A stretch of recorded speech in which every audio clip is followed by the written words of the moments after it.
Hi everyone, my name is Costa and today I'm gonna show you how to animate SVG files in Framer.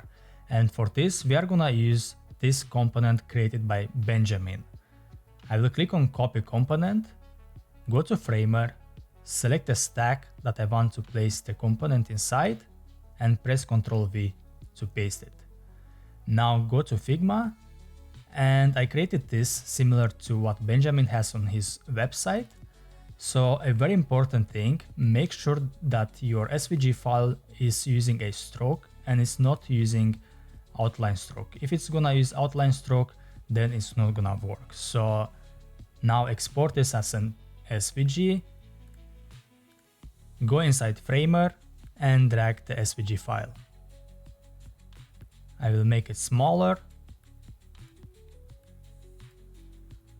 And as you can see right now, it's gray. If it's gray, it's not gonna work. Let me show you.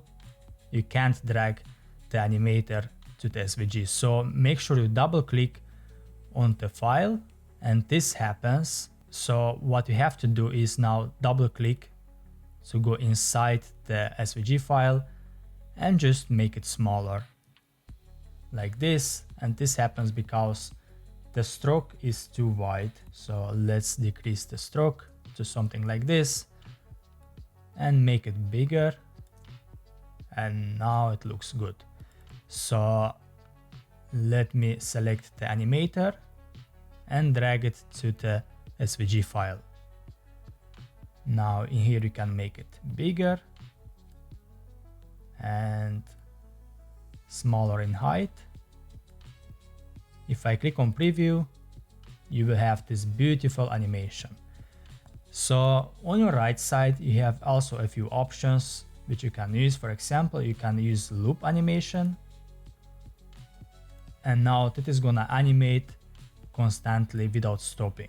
There is also an option where you can use, for example, to make the animation smoother or faster.